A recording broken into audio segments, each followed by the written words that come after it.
Buenas tardes, bienvenidos y bienvenidas a este evento que tenemos desde el Instituto Cervantes el gusto de presentar y compartir con todo nuestro público. Hoy tenemos el inicio de una serie de encuentros con la escritora, poeta, narradora, editora Luna Miguel, a la que agradezco su participación. Lo he hecho anteriormente de manera personal, ahora lo hago de manera oficial, porque considero que es una persona de una imponente trayectoria profesional, de una marcada forma de trabajar muy profesional y que denota una gran dedicación. Y bueno, es así que su trayectoria comienza siendo muy joven, ¿no? Empieza a publicar ya con 19 años, Luna, si no me equivoco. Sí, así es. Sí. Bueno, le agradezco enormemente su disponibilidad. Agradezco a mis compañeras del área de cultura del Instituto Cervantes, a Giovanna y a Julia, también a Arianna, Ariana Cinque, que hace la traducción simultánea, y por supuesto a todo el público que participa hoy con nosotros y que tiene tantísimo interés en conocer este ciclo o este laboratorio, taller, un poco lo podemos definir de muchas formas, pero lo importante es que Luna, una persona que conoce y que trabaja, como hemos dicho, en este ámbito literario, en distintas secciones y en distintos, diríamos, en distintas profesionalidades dentro de la producción literaria, nos va a hablar de cómo leer, nos va a explicar cómo leer a las contemporáneas. Para el Instituto Cervantes es muy importante fomentar este tipo de actividades porque esta institución tiene que pensar y tiene que apoyar a la creación joven, contemporánea, sobre todo si viene de la mano de unas jóvenes narradoras que tienen una fuerza innovadora, que están irrumpiendo en el panorama literario español con una singularidad, con una voz propia, con una personalidad. Y desde nuestro papel como en apoyo a la creación de la cultura española, en apoyo a la creación artística literaria, pues por supuesto que era para nosotros todo un reto comenzar a promover determinadas actividades que nos permitan acercarnos mucho más a este tipo de público, a este tipo de creación narrativa con la fuerza de estas jóvenes escritoras. Y por supuesto, con la mano experta que dirige este ciclo de Luna, y digo experta porque es una experta, es una persona muy joven, pero tiene una trayectoria profesional que la ha llevado a hacer prácticas de edición con Claudio López Madrid, que ha llevado la redacción y edición de la revista Playground, que ha codirigido el sello editorial Caballo de Troya durante un tiempo y que tiene una proyección literaria en medios de comunicación pues como El País, El Cultural, El Diario.es, a pesar de que es muy joven, como decimos, ¿no? Pero bueno, tiene además varios libros de poemas, 7 libros de poemas. Ha escrito también una obra de teatro que recientemente ella misma ha representado en Madrid, Ternura y Derrota.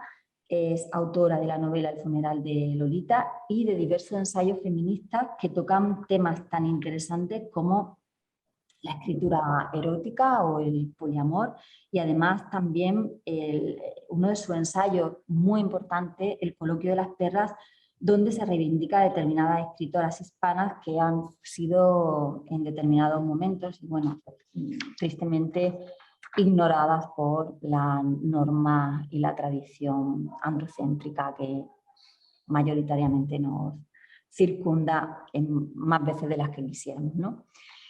Para hoy, para este encuentro, Luna nos va a hacer una presentación general, una introducción a lo que nos vamos a encontrar a lo largo de este recorrido de estas sesiones. La primera sesión será, como digo, de alguna manera introductoria, un acercamiento a estas narrativas, pero luego tendremos el día 25, siempre online, a la misma hora, cómo leer Cambiar de idea y Panza de burro, de las escritoras Aisa de la Cruz y Andrea Abreu.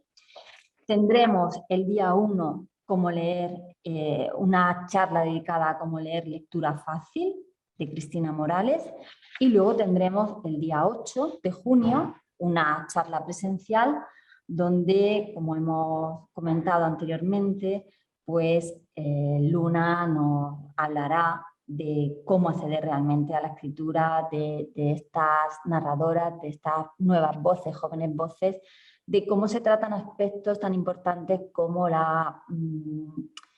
feminismo, la amistad, cómo aborda cada una desde su propia perspectiva personal, pues los temas más importantes o que más preocupan a estas creadoras, ¿no? Y cómo lo reflejan en sus obras. Así que yo no quiero quitar más tiempo a Luna, estoy deseando aprender con ella. Y Luna, todo oídos, te escuchamos. Bueno, muchas gracias, Ana. Es un placer estar aquí después de tantas conversaciones telefónicas intentando definir, ¿no?, qué podríamos hacer divertido y atractivo para presentar una nueva ola de creadoras en el idioma que promovéis, ¿no?, desde el Instituto Cervantes, también desde hace tantos años y en tantos lugares, ¿no? Gracias también, Giovanna, por todas las gestiones. Y gracias a las que estáis aquí conectadas. Como ha explicado Ana, hoy es más bien una especie de introducción. Me gustaría que también que penséis preguntas a propósito, que a mí me vendrán muy bien a la hora de abordar como las guías de lectura de las próximas sesiones. Me vendrán bien, como digo, porque así también sé cuáles son vuestras dudas, si habéis leído los libros, si queréis, cuál es el que, incluso en el que más queréis que me centre, ¿no? Porque aunque las sesiones estén cerradas, todo puede abrirse, ¿no?, hacia otros lugares. Hablábamos de laboratorio o de taller, porque a mí me gusta mucho esta cosa de este titulito de cómo leer a. Veo por aquí, antes cuando veía los nombres de las personas apuntadas, veo que hay algunas personas que estaban también, que están apuntadas al Patreon que yo llevo, que es un club de lectura donde precisamente hacemos estos talleres, ¿no?, de cómo leer. ¿Por qué me interesa el cómo leer a? Yo creo que estamos en un momento de la industria editorial fascinante, porque de repente hay miles de recuperaciones de autoras clásicas, de autoras olvidadas, hay cada vez géneros que parecían un poco en desuso o un poco olvidados, como es el de la poesía mismo o la narrativa fantástica, etcétera. Están como reviviendo, ¿no? Y es muy rica, ¿no?, la pluralidad y la transversalidad de la industria editorial, pero al mismo tiempo me da la sensación muchas veces de que con tanta información nos perdemos, ¿no? Entonces estos talleres de cómo leer a, yo creo que nos pueden ayudar a formar nuestra bibliografía.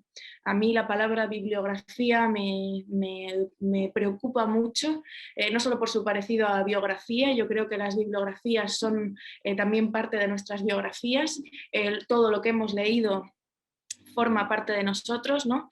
Dime qué comes, ¿no?, y te diré quién eres, o dime qué lees y te diré también cómo eres, ¿no? Aunque eso no se ajusta siempre, pero bueno, podríamos reinventar un montón de lemas, ¿no?, llevándolos al terreno de la lectura. Entonces, como esa bibliografía es parte de nuestra biografía, y como ahora el peso de la palabra millennial y el peso de la palabra mujer y el peso de la palabra literatura joven o literatura hecha por mujeres jóvenes, millennials, es tan grande, ¿no?, en la industria, en el periodismo, etcétera, yo creo que merece la pena detenerse también y ver cómo, de qué manera podemos abordar esas contemporáneas siendo honestos con nuestras lecturas, siendo justos con ellas, porque también muchas veces aplicamos la misma vara de medir a nuestros clásicos que a nuestros contemporáneos, muchas veces leemos y devoramos cosas sin conocer bien el trasfondo de muchas de las obras, y me parece que en este momento en el que la industria está tan preocupada por descubrir a la nueva gran autora millennial de cada país, supongo que esto en Italia también lo veremos en la última sesión, ¿no? Las conexiones entre la literatura millennial italiana y europea en general y la española, pero creo que esto está pasando constantemente, ¿no? Parece que dentro de todo lo que se está haciendo bien también se están haciendo cosas mal, ¿no? Como esa especie de búsqueda de a ver quién es la nueva Sally Rooney, ¿no? A ver quién es la nueva escritora que nos hace vender miles y miles de ejemplares, ¿no? A ver quién es esa nueva mujer a la que explotamos y a la que exprimimos, y esa nueva corriente que explotamos y exprimimos sin tener en cuenta pues esa amplitud y esa pluralidad y también esos vínculos tan fuertes que existen entre las propias autoras que están creando. Eso por la parte del experimento, del laboratorio, de esta cosa de cómo leer, ¿no? En un mundo en el que normalmente los talleres están dedicados a cómo escribir. Siempre digo que para poder escribir, para empezar a escribir, para saber escribir, para mejorar nuestra escritura, tenemos que leer y mucho. Tenemos que saber lo que hacen los demás, y tenemos que saber lo que hacen los demás para saber qué han dicho, y también para bajarnos a veces los humos y no pensar que nosotras somos las únicas que hemos pensado eso. Siempre hay alguien que pensó eso antes de nosotros, a lo mejor lo expresó de otra manera, pero es bueno tener esa bibliografía, ¿no? Que nos ayude a escribir nuestra biografía y a formar nuestra biografía. Cuando uno crece, cuando uno se hace mayor, cuando uno le pregunta a un escritor o escritora mayor, ¿qué piensas? Sobre todo escritor, curiosamente, ¿qué te parece lo que se está escribiendo ahora? La mayoría, muchos autores no se mojan, ¿no? No quieren, no se mojan ni siquiera en la lectura de escritores jóvenes. A mí me parece precisamente que si uno es curioso, que si una es curiosa, si una quiere conocer el mundo, tiene que tener los pies un poco en todas las épocas y géneros posibles, ¿no? Evidentemente, si a uno no le emociona la novela negra, no tiene por qué estar todo el día leyendo novela negra, ¿no? Pero sí que me parece que sí que es bueno que si nos interesa la literatura, intentemos extender nuestra mirada hacia todos los lugares posibles. Y como decía, me parece que esta etiqueta de generación millennial, escritoras millennial, mujeres millennial, está siendo cada vez más desgastada, cada vez más usada, y me gustaría que antes de volvernos locas y de dejarnos invadir, ¿no? Por los anuncios y por el marketing editorial, pues nos detuviéramos un momento, miráramos qué panorama tenemos ahora, quiénes son todas esas mujeres que están cambiando la industria editorial y que llevan ya más de una década publicando, y que nos centráramos en algunos de esos nombres que además, por suerte, han sido nombres traducidos al italiano. La obra de Aisha de la Cruz, la obra de Cristina Morales y la obra de Andrea Abreu, dos escritoras muy diferentes entre ellas y además nacidas también, una en el 85, otra en el 88 y otra en el 95, ¿no? Hacen todo ese camino amplio, ¿no? de lo millennial, por así decirlo. Ellas acaban de ser traducidas al italiano el año pasado. Y bueno, pues hemos tenido la suerte, ¿no? de que gracias a esas traducciones pues podemos cruzar miradas, y esta sesión y estas sesiones pueden ser útiles tanto para las que leéis en italiano y las que leéis en español. ¿Qué es la generación millennial? Porque a lo mejor esa debería ser la primera pregunta, ¿no? La verdad es que hay un libro que a mí me gusta mucho de un escritor catalán, Eudald Espluga. Él es filósofo, él era compañero mío en Playground, también es periodista, y este año, o a finales del año pasado, publicó No seas tú mismo, que es un ensayo que básicamente define a la generación millennial como una generación fatigada. O a lo mejor a él no le gustan tanto estas etiquetas, pero sí definir, o sea, a él sí le gusta mostrar que la fatiga, que si somos una generación, en ese caso, si es que lo fuéramos, porque también lo pone en duda, ¿no? que lo millennial pueda definirse ahora mismo, en todo caso esa palabra que nos definiría o que nos uniría sería la fatiga. Y es una palabra que nos une a las personas nacidas en ese intervalo de tiempo, ¿no? que se supone que une a los millennials, pero que también nos une a la generación Z y también nos une a nuestros padres, ¿no? Estamos cansados, hablamos mucho de salud mental, hablamos mucho de precariedad, hablamos mucho de cómo han cambiado los tiempos y cómo se nos... y cómo parece que todo lo que se nos había prometido, incluso lo que nos habíamos prometido a nosotros mismos, no tiene sentido alguno. Dice él, Eudald Espluga, en No seas tú mismo, que estamos acostumbrados a que la etiqueta generación millennial se utilice como sinónimo de generación selfie o generación smartphone, ignorando abiertamente las fronteras temporales que definen lo millennial. También a que la mayoría de los análisis se limiten a señalar el teléfono móvil como el punto de fuga desde el cual perfilar nuestro carácter, nuestra altura moral e incluso el aspecto de nuestro cuerpo, deformado por el síndrome del text neck. Basta con meterse en el tag generación millennial de los principales periódicos generalistas para descubrir una cruzada salvaje de columnistas indignados por la lamentable deriva de nuestra juventud. Orgullosos filósofos de la sospecha, bodrillareanos de garrafón, entonan el esto antes no pasaba para acabar balbuceando que las maquinitas son las responsables de una debacle cultural sin precedentes, la decadencia de Occidente, ahora también disponible para Android. Sigo leyendo un poquito porque, como veis, es muy divertido. Por supuesto, la relación con la tecnología es fundamental para explicar cómo se han configurado las subjetividades de los que, como yo, hemos nacido en los 90. Nuestro modo de habitar el mundo ha estado mediado por Internet casi desde el principio. Del chat de Terra Instagram, pasando por el Messenger y sus nicknames ridículos, Fotolog, 20, Facebook, resulta evidente que las redes sociales han modelado la manera de cómo nos relacionamos con los demás. WhatsApp no es un telégrafo mejorado, el simple resultado del progreso técnico en materia de comunicación.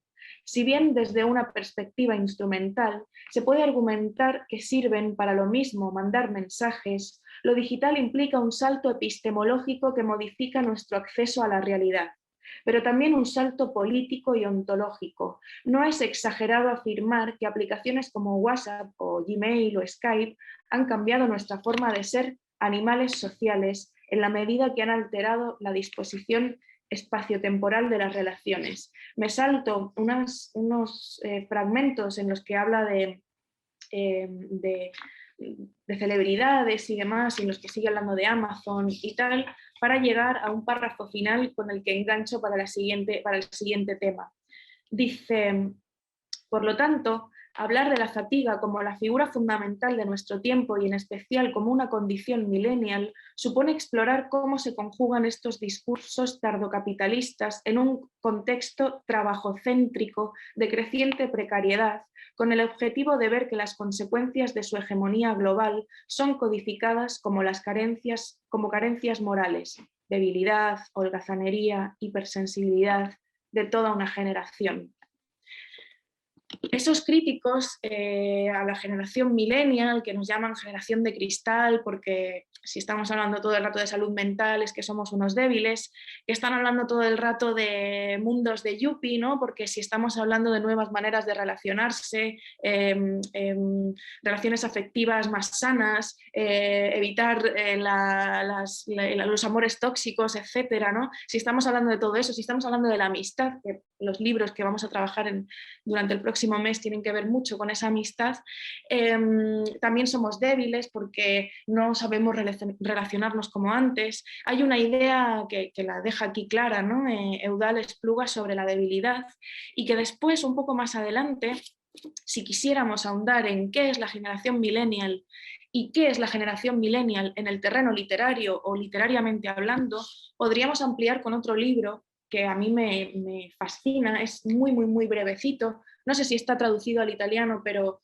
en inglés, el original está en inglés, se llama Expuesta, de Olivia Sadjic. Si hace falta luego en el chat escribo todos estos nombres, y es un ensayo sobre la epidemia de la ansiedad. Aunque lleve ese subtítulo, que podría parecer que está hablándonos de, pues, de algo más que tenga que ver con algo más psicológico o médico, en realidad está hablando de literatura y en cómo la ansiedad se ha adueñado de buena parte de las escritoras millennials. Ella misma, Olivia Sadjic, sale mencionada en el libro de Eudald Espluga, como lo salen también Sally Rooney. Olivia Sadjic es británica, nacida en el 88, Sally Rooney es irlandesa, nacida en el 91, si no me equivoco. Eudald Espluga es catalán, nacido en el 90. Digo las fechas, ¿no?, para que veáis un poco también las conexiones en las preocupaciones de algunos de estos escritores de tan diferentes sitios y que no se conocen entre ellos. Pero bueno, Expuesta, de Olivia Sadjic, va un poquito más allá en esa lectura del cansancio y de la fatiga que hace Eudald Espluga, y lo aplica a la fatiga y el cansancio de ser mujer en la industria editorial. Ella publicó una novela que tuvo mucho éxito cuando era muy joven, apenas había cumplido, ni siquiera había cumplido los 30, y entonces eso le produjo una ansiedad devoradora que hizo que pues, no quisiera dejar de ser escritora, básicamente. Entonces, Expuesta realmente es un poco eso, ¿no? Esa exposición a la que una parece que se presenta cuando es escritora millennial y publica su primer libro y tiene relativo éxito, y de repente todas esas responsabilidades irresponsables que a una le inyectan, ¿no? Por ejemplo, me hace pensar esto en Lena Dunham, la cineasta y directora de la serie Girls, ¿no?, que hacía poquito cumplía la serie 10 años. Esta serie de HBO llevó a que todo el mundo llamara a Lena Dunham la voz de su generación, ¿no? Sin tener en cuenta muchas veces lo terrorífico que es que a una le pongan el nombre de voz de una generación, ¿no? Cuando además se demuestra por la escritura y por el trabajo de todos estos autores que es imposible que exista la voz de una generación que, primero, no sabemos si existe esa generación, y que, segundo, en todo caso, los miembros que supuestamente la componen velan por una pluralidad y por una transversalidad. La misma serie Girls es un canto a la amistad, a los vínculos entre mujeres, a la sororidad. Entonces, ¿cómo puede ser que durante años machaquemos, ¿no?, con que Lena Dunham es la voz de una generación, cuando solo el concepto ser voz de una generación ya está atentando contra su propio trabajo intelectual, contra su propio trabajo creativo? Lo mismo reclama un poco en Olivia Sadjic en Expuesta, que además hace una lectura feminista del canon contemporáneo y no solo, ella hace un trabajo hermoso reivindicando no solo a las autoras nacidas en los 80, 90, 2000, sino que ella va un poco más allá y dice que quienes estamos aquí, quienes somos visibles, quienes pertenecemos a esta generación que parece que ha roto tabúes y que está cambiando la manera de hacer las cosas en la industria editorial, realmente se lo debemos todo a esas escritoras nacidas en los 50, 60, 70, que tuvieron quizá menos oportunidades que nosotras, porque no estaba de moda el feminismo, porque no había estallado el Me Too y un gran etcétera, pero que nos dejaron el camino. Nos dejaron el camino. Me ha dicho algo.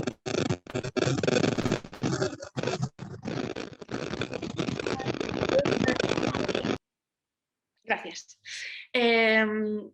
Eso, que no teníamos, que no tenían el camino tan abierto como nosotras, la puerta el ventanal abierto como nosotras, pero que ya nos estaban ayudando, ¿no?, a caminar. Hay un fragmento que voy a leeros que a lo mejor no tiene nada que ver con lo que estaba diciendo, pero yo creo que sí, y que me va a ayudar a ir hacia lo que nos interesa, que es la lista de nombres que yo voy a proponeros, que conozcáis, y la mini introducción a las autoras de las que os hablaré en los próximos meses. Dice, bueno, debo decir también que Olivia Sadjic es una enormísima fan de Elena Ferrante, ya que estamos con todo lo napolitano alrededor, pues me parece que una escritora millennial reivindicando a Ferrante como una de las máximas figuras polémicas que ha abierto la puerta a las mujeres de mi generación, de nuestra generación, me parece que es, bueno, que me parecía bonito traerlo aquí, me parecía relevante. En ocasiones, dice Olivia Sadjic, leo para sentirme viva desde una distancia de seguridad. A través de Ferrante, Kask, Ophil, Lispector, Nelson y Krauss, puedo experimentar el temor de la exposición de manera indirecta, verme a través del prisma de otra o ver mis propios pensamientos enajenados. Viéndolo así, desde fuera, siento que he conquistado algo. Es una sensación convincente que puede hacer que desees buscar a la autora del libro para decirle, a mí también. En cambio, hacemos dobleces en las páginas o subrayamos. Encontrarnos a nosotros mismos en los otros y a otros en nosotros mismos mediante la intermediación recuerda el consuelo de conocidos, una corriente eléctrica de compañerismo entre gente que nunca se ha visto. En realidad no hay clichés suficientes para encontrar asueto en las palabras. Normalmente yo lo encuentro en las de otras personas, pero a veces también en tratar de seleccionar yo misma las adecuadas. En las raras ocasiones en las que consigo comunicar con éxito lo que estoy tratando de decir, me siento como si hubiera alcanzado un equilibrio entre el exterior y el interior. Mis oídos se destapan por fin, pero mientras que escribir puede contribuir a una sensación de irrealidad, volverme loca, leer lo que otra advierte normalmente me produce el efecto opuesto. Cuanto más leo a las mujeres que admiro y me retiro en esos textos talismanes para reorientarme cada vez que lo necesito, más pienso en la ansiedad como una fuerza dual que parece esencial no solo para vivir, sino también para la creatividad. Bueno, como decía, estos dos libros, No seas tú mismo y Expuesta, me parece que exponen perfectamente lo que creo que puede significar millennial en este contexto, ¿no? Hace poco nos entrevistaba Inés Martín, una periodista del ABC, un periódico español, a unos escritores, a unos poetas que hemos salido antologados en una antología que se llama Millennials, y me preguntaba qué tenía yo en común con esos autores, ¿no? Y del mismo modo que advertí que formalmente en la generación millennial o en muchos autores que se podrían englobar en esa generación, lo que nos distancia es el estilo. No hay una unidad estilística más allá de gente que a lo mejor todavía escriba con ese rollo al lit, o más allá de esta literatura un poco más, lo diré, el yo campestre, ¿no? Por poner como por ejemplo en común ahí el yo campestre, madre mía, qué mal suena eso, pero bueno, lo dejamos ahí de momento, de María Sánchez y Ana Iris Simón, ¿no? que hacen estas crónicas tan personales desde el campo, desde el pueblo.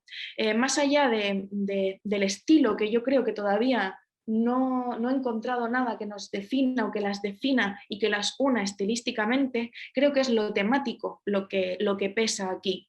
Y además lo temático nos lleva a decir nombres que no tienen por qué ser solo de narradoras. Yo me he apuntado aquí más de una decena de nombres. Elena Medel, Cristina Morales, Elisa Victoria, María Bastarós, Laila Martínez, Berta Dávila, Aisha de la Cruz, Jen Díaz, Lucía Bascarán, Marta Jiménez Serrano, Alaina Aguirre, Ana Pacheco, Ana Iris Simón, Irene Solá, Margarita Yacobenco, Rosa Moncayo, Elisa Levi, Sara Barquinero, Andrea Abreu, todas ellas nacidas entre el 85 y el 95, que son los años que yo he puesto por guiarme, aunque sé que la generación millennial se extiende por arriba y por abajo a esos dos nombres, ¿no? A esos dos números.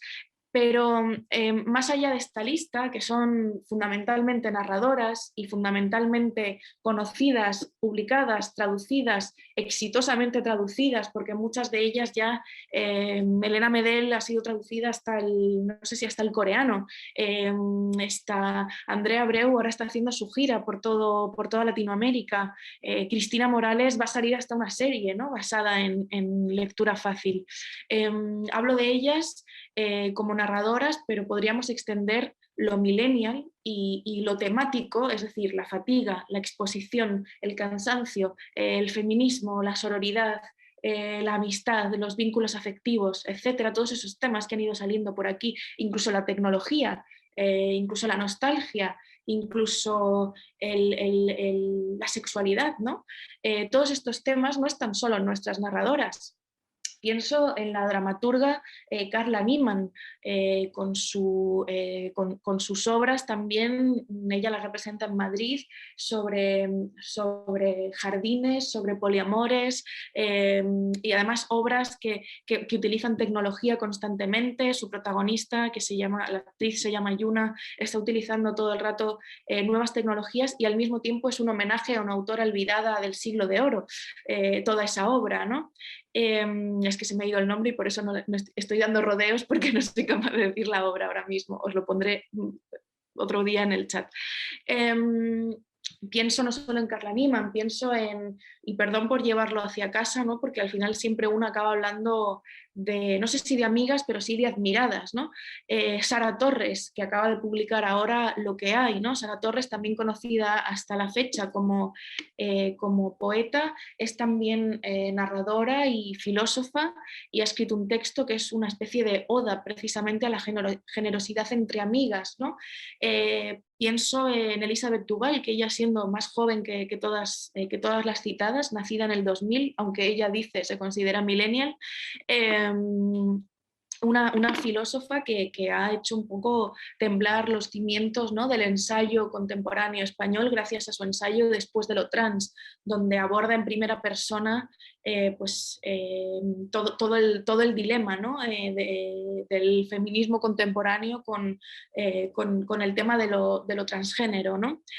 Pienso, pues no sé, por hablar de una poeta, en Lola Nieto, ¿no?, poeta experimental, rarísima, que hace unas performances. Pienso en Claudia Costafreda, por ejemplo, que ella es, ni siquiera muchos la considerarían escritora, ella es la guionista de la serie Cardo, ¿no?, y trabaja con los Javis y demás, y me parece una mujer que podría estar perfectamente en una conferencia, en una mesa redonda junto a Cristina Morales o junto a Carla Niemann o junto a filósofas contemporáneas. Pienso también en Inés Hernán, ¿no?, esta cómica y presentadora de Gameplays, que también tiene un discurso que es muy, muy, muy parecido y muy potente, y que podría relacionarse con todas estas autoras que estoy hablando. Entonces, aunque nos vayamos a centrar en narradoras estos días, porque precisamente las narradoras, las autoras de novelas, son las primeras en triunfar fuera de nuestros respectivos países, porque parece que lo que se traduce y lo que el niño bonito de la literatura, la niña bonita de la literatura, parece que es la novela, porque es lo más, no sé si lo más promocionable o lo más fácil de traducir. Creo que a través de narradoras como ellas, que están petándolo fuera de nuestras fronteras, que podemos leer en Italia, que podemos ver triunfando a nivel de ventas y de repercusión en nuestro propio país, a través de ellas podemos abrir la palabra escritora y la palabra creadora a muchos más lugares, ¿no?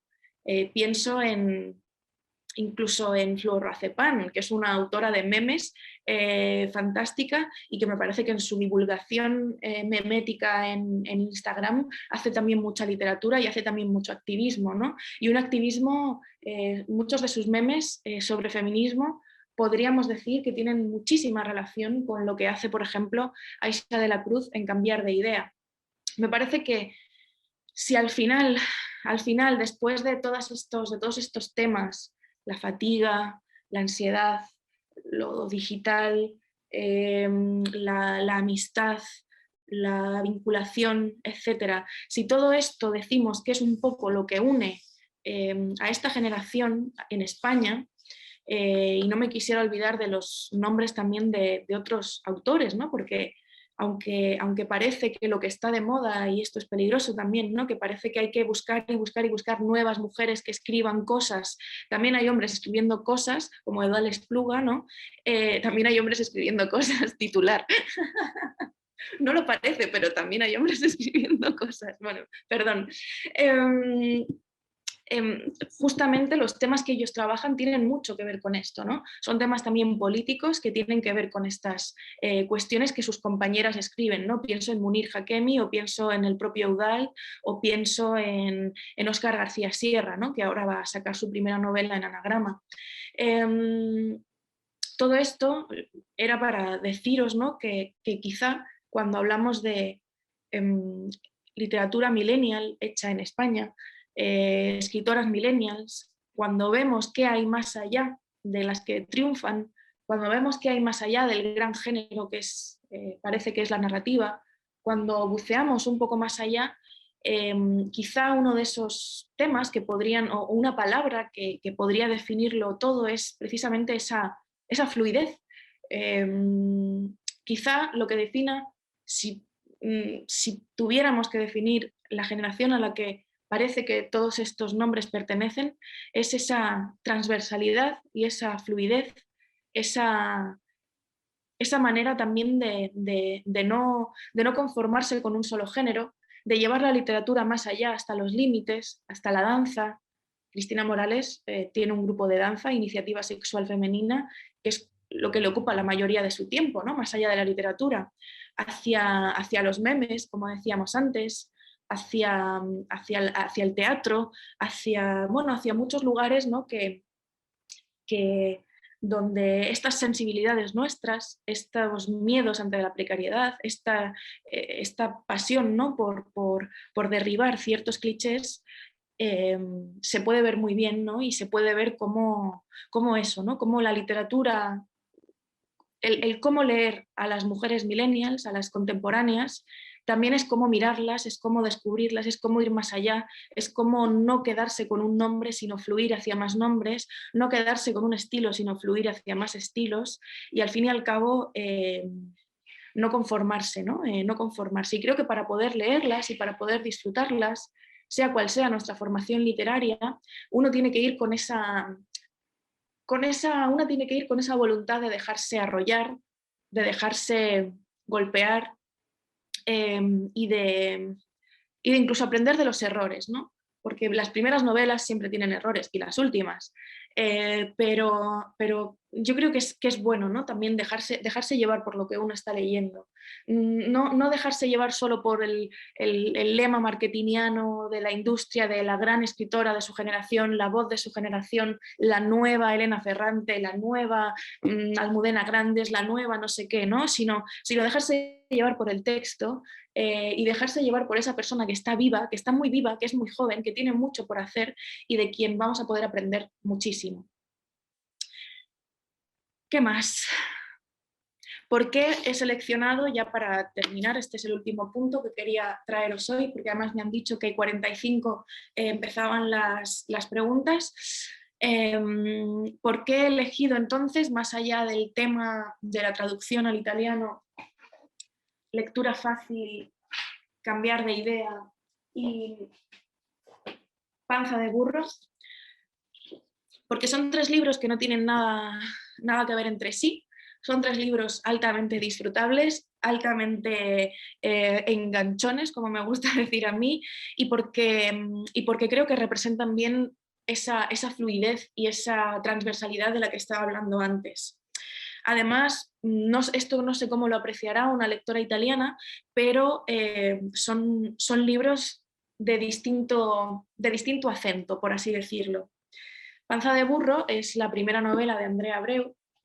Yo conocí a Andrea Abreu como poeta, es muy buena poeta, tiene estos 2 textitos publicados, Mujer sin párpados, en la editorial Versátiles, y Primavera que sangra, es un fanzine que ella misma hizo, pero creo que se ha reeditado ahora. Ya entraremos en detalle en la próxima sesión de cada uno de sus textos. Y Panza de Burro, por esto que decía de los acentos y de la pluralidad de acentos también, no solo, ya que estamos hablando de transversalidades, pluralidades y fluires, voy a hablar también de la pluralidad de los acentos, ¿no? Aquí está, bueno, ha sido un éxito en nuestro país, porque, entre otras cosas, porque es una novela que está escrita en canario, por así decirlo. Es una novela que está escrita con todo el acento, con todas las palabras profundas, ¿no? de Canarias, una comunidad, yo creo que un poco de la que desde la centralidad madrileña siempre nos burlamos, un acento que no entendemos, con unas palabras que se nos escapan, ¿no? Unas tierras africanas que nos quedan lejos y que que muchas veces quienes nos hemos criado, ¿no? en la parte más central a lo mejor del Estado, siempre hemos recordado por esta cosa de que hay una hora menos, ¿no? Y por nada más, nunca nos ha importado mucho más. Entonces es muy bonito este libro porque también reivindica esa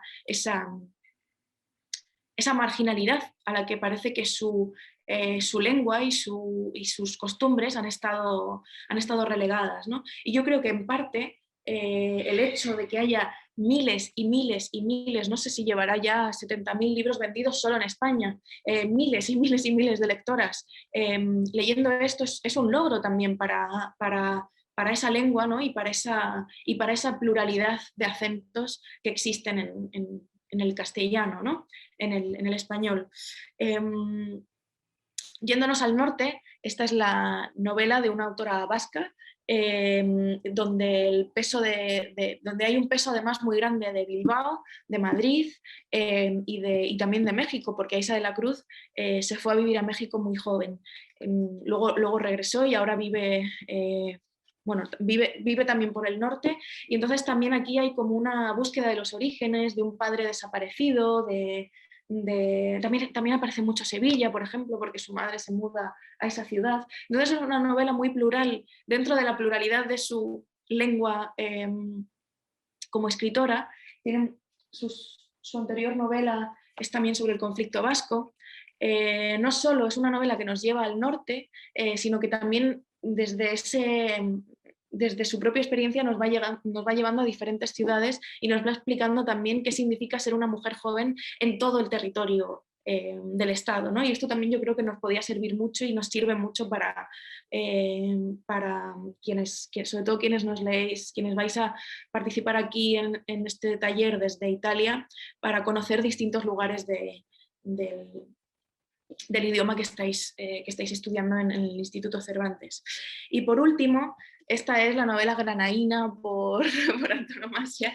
De hecho, esto es ni amo, ni Dios, ni partido, ni de fútbol. Se supone que es un graffiti que vio Cristina Morales, la autora, en una calle de Granada, y quiso que fuera la cubierta de su libro Lectura Fácil, donde no solo encontramos lo granaíno de su acento, sino también acentos que pueblan también la Barcelona punky, la Barcelona ocupa, una Barcelona que pocas veces vemos en la literatura, porque si miramos, no sé, las novelas de Gonzalo Torné, si miramos buena parte de la literatura situada en Barcelona contemporánea, suele ser una Barcelona pija, una Barcelona muy hipster, y yo creo que ella nos da otra visión también, ¿no? De lo que significa esta maravillosa ciudad desde la que yo os hablo también, ¿no? Entonces, bueno, estas son las tres autoras que he elegido para que conozcamos qué está pasando con la literatura millennial en España, y os juro que la elección ha sido porque las adoro, porque las leo siempre, porque llevo leyéndolas. Creo que Aisa de la Cruz la empecé a leer a los 18 años, porque además ella publicó su primera obra de teatro, su primera novela, cuando yo tenía 16, o sea que ella tendría 18. Es como una de las primeras de hecho de ella también se ha dicho, ¿no? que era la voz de su generación, ¿no? Porque cuando todos estábamos en el instituto, ella ya estaba publicando sus novelas, o sea que fijaos, ¿no?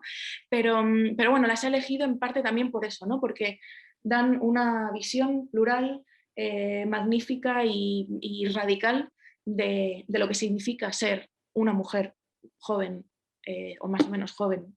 Yo no me considero tan joven en este estado nuestro. No sé si hay preguntas de cara a las siguientes sesiones, o de alguna cosa que haya dicho que queráis que... Pues nada, súper interesante. He tomado un montón de apuntes y me ha parecido una argumentación muy interesante porque lo primero que llevas a plantearte, ¿no? Es esa calificación de millennials, la cuestionas y, bueno, desmontas toda esa teoría que en torno a los millennials se ha construido. Muchas veces también son tendencias que se imponen desde, bueno, desde las voces críticas, desde el periodismo y claro, te metes en ese formato y no somos capaces a veces de preguntarnos qué significa, ¿no? Lo que hay detrás de un concepto. Asimilas, por así decirlo, el concepto y lo vas aplicando sistemáticamente. Entonces, me parece que tu argumento desde esa cuestión de los millennials en literatura y cómo lo has ido desmenuzando, me parece muy interesante, ¿no? Igualmente, me parece también un punto a señalar, y me callo porque quiero que sobre todo el público pueda escribir sus preguntas, si tenemos alguna pregunta para ti. Me parece muy interesante cómo la literatura ha roto su frontera de alguna forma, cómo la creación literaria se alimenta de otras creaciones, de, como tú hablabas, de, bueno, de teatro, de danza, y eso me parece que es una tendencia que la vemos como nueva, pero que en la antigüedad estaba como más, no, quizás tenemos unos límites y unas imposiciones que creemos que es una construcción súper actual, pero que en realidad es algo como que se ha impuesto en nuestra forma de vida recientemente. Basta con mirar un poco a la antigüedad, al mundo clásico, para darse cuenta cómo la ciencia en general se alimentaba del arte y el arte tenía múltiples manifestaciones, ¿no? Y cómo esa fluidez de la que tú hablas, pues quizá es una construcción más reciente de lo que pensamos o ha sido una deconstrucción de algo que ya teníamos, ¿no? Entonces me ha parecido una interesante línea de argumentación y animo a todo nuestro público a que se meta un poco en estas lecturas porque seguramente las siguientes sesiones podrán ser mucho más constructivas a partir de adentrarnos también en estas lecturas que son fantásticas. No sé, Giovanna, ¿tenemos alguna pregunta en el chat? No se nos... No, Ana, no he visto nadie se ha atrevido a hacer preguntas. No sé por qué. Bueno, si no, te respondo. O sea, obviamente cuando yo estaba diciendo esto he pensado también, lo primero que me he ido a pensar es en Safo, ¿no? Por ejemplo, ¿no? Y en el recitado con la música en las bodas, o la poesía recitada también o sea, he pensado también en el Siglo de Oro, ¿no? Quiero decir que evidentemente la mezcla de géneros siempre y de artes, ¿no? Pues siempre ha sido muy productiva y muy positiva, y precisamente por eso yo creo que merece la pena reivindicar el momento actual, ¿no? Un momento en el que no somos solo autores de un género y autores de una sola cosa, ¿no? Sino que somos mujeres y hombres orquesta, en cierto modo, pero en el buen sentido, ¿no? En el sentido de que nos dejamos también nutrir por todo lo demás, ¿no? No me he metido en el mundo del cine y de las series, pero también si nos fijamos, solo irnos a una plataforma como Netflix, casi todas las series que hay están basadas en libros. Y ahora es como, de hecho, es un gran aliado del escritor. este tipo de plataformas, porque también una puede comer gracias a que le van a llevar al cine su novela, ¿no? Es decir, que hay grandes alianzas también entre esos mundos y a mí me hace mucha ilusión ver a autoras, a cineastas jóvenes, ¿no? que también confían tanto en narradoras, ¿no? y que hacen equipo ahí para lanzar y que las absorben ahí también, ¿no? Para trabajar en los guiones, etcétera, y hay muchísima comunicación entre esos mundos, ¿no? Esto me gusta mucho, ¿no?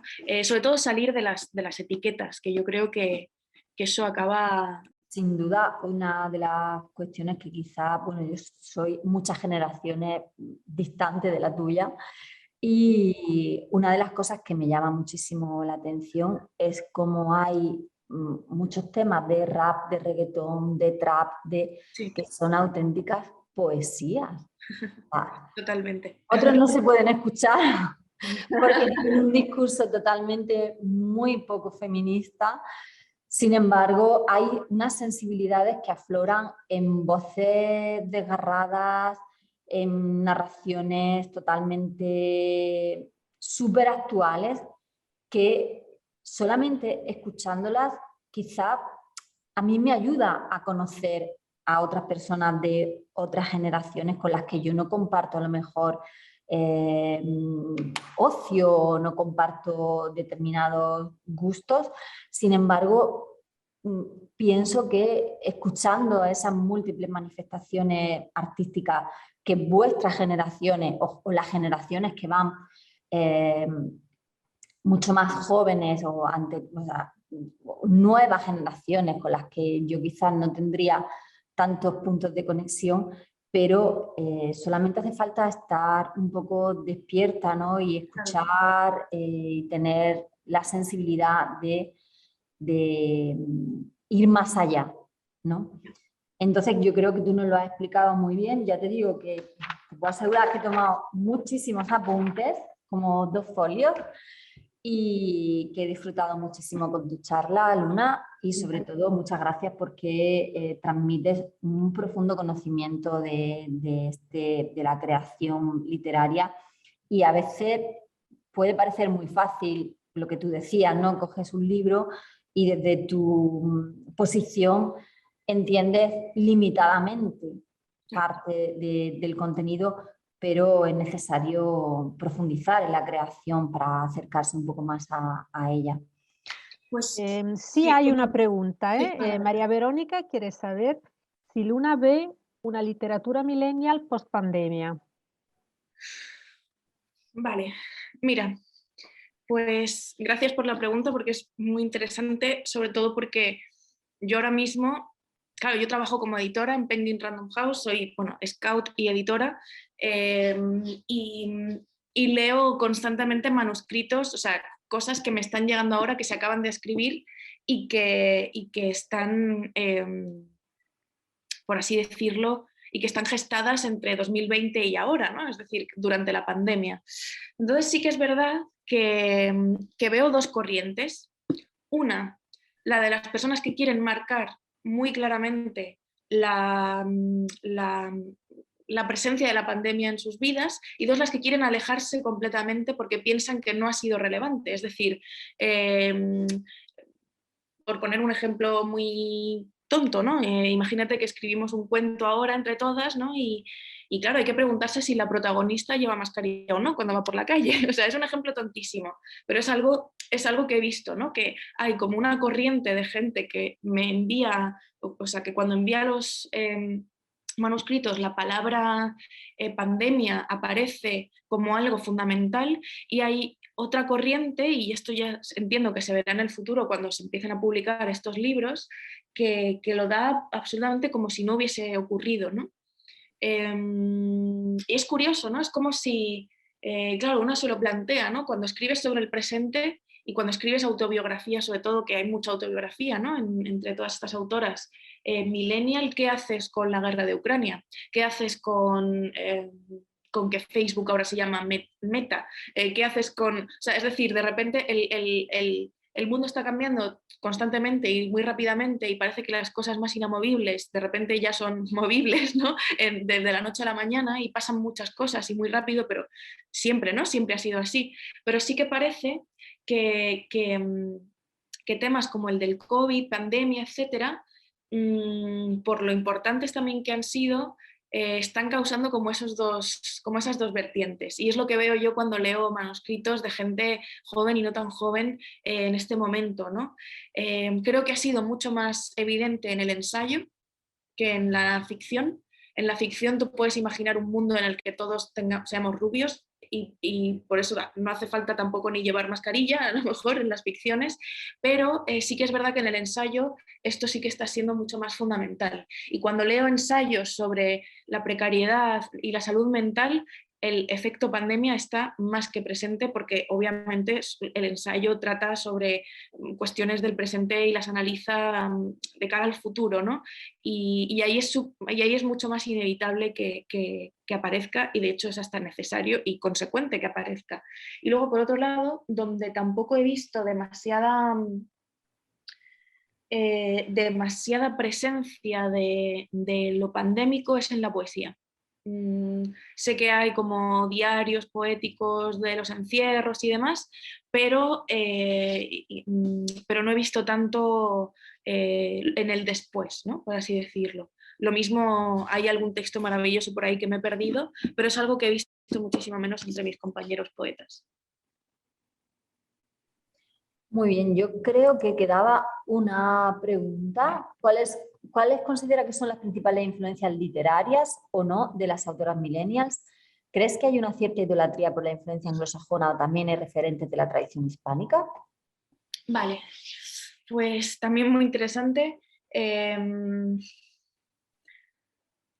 No me atrevería a decir, porque cada una es de su padre y de su madre. Por ejemplo, si miramos, solo mirando a, no sé, a Cristina Morales, podríamos decir que su gran influencia es Juan Marsé, por ejemplo, y que como referencias millennials lo mismo, ahí están precisamente las traperas, más que algunas escritoras de su generación, o esto es lo que yo me aventuro a decir. Yo creo que, que sí, que sus influencias son pues eso, ¿no? Desde Santa Teresa de Jesús hasta Juan Marsé, es decir, hay un peso de lo clásico muy, muy evidente en su literatura. Por ejemplo, Panza de burro o en el caso de Andrea Abreu, creo que es la literatura latinoamericana lo que más pesa en ella, desde Mariana Enríquez, Fernanda Trías y todas estas autoras que también están haciendo este terror, nuevo terror latinoamericano o esta fantasía o esta cosa también muy, muy natural. Yo no lo llamo realismo mágico, sino realismo alucinado. Si tuviéramos que ponerle un nombre a todas estas narrativas, a mí me gusta esa, ¿no? La de realismo alucinado, que para mí lo empezaría una Elena Garro, y yo creo que en Andrea Abreu hay mucho de literatura latinoamericana, ¿no? En este sentido. Y luego Naisha de la Cruz, no sabría decirte quiénes son sus grandes influencias, pero también diría que mucha novela, o sea, yo te diría que incluso un Javier Marías, por el tipo de construcción de frases que hace, e incluso porque sé que ella es una gran adoradora de él. Entonces me parece que mira, esto no lo habíamos sacado a relucir, pero otra de las grandes características de lo millennial a lo mejor es la absoluta disparidad de los referentes. Yo creo que obviamente hay nombres, pues está ahí Vivian Gornick, está ahí Elena Ferrante, está ahí, pues no sé, Carmen Martín Gaite. O sea, quiere decir que sí que hay nombres como que a lo mejor se pueden ir repitiendo, ¿no? Si le preguntas a cada una de estas autoras por sus 5 o 10 escritores o escritoras favoritas, también diría que hay mucha mujer y mucha mujer extraña, ¿no? Es decir, esta cosa de mucha mujer desconocida, por así decirlo, ¿no? Esta cosa que vivimos ahora, ¿no? De la búsqueda constante de los referentes perdidos, también nos ha llevado a que cada una tengamos nuestro canon súper especial y súper específico. Y eso a mí me parece bueno, ¿no? Se comparten, insisto, algunos nombres, y yo diría que lo anglosajón tal vez tiene ahora mismo muchísimo menos peso que hace 10-15 años. Es decir, si hace 10-15 años todo el mundo estaba que no cagaba con un David Foster Wallace, ahora a lo mejor sí, un poco de Joan Didion, pero tampoco tanto, ¿sabes? Yo creo que ahora es mucho más plural y mucho más dispar y que cada una tiene su canon. Y esto a mí me gusta, ¿no? Que no haya un canon fijo, sino que sea un canon cambiante. Sí, mucho más enriquecedor, absolutamente. Bueno, Luna, no queremos abusar más de tu tiempo. Estoy encantada con esta actividad. Creo que vamos a aprender muchísimo y a disfrutar muchísimo con tus análisis y tus aportaciones.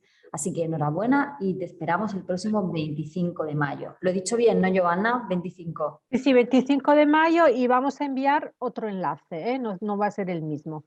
Vale. Fantástico. 6 de la tarde, sí. Sí, 6, 18 a las 6 de horas. la tarde. Pues Perfecto. muchísimas gracias a todas. Genial, Luna. Que pases una buena tarde y nos vemos pronto. Igualmente, chicas.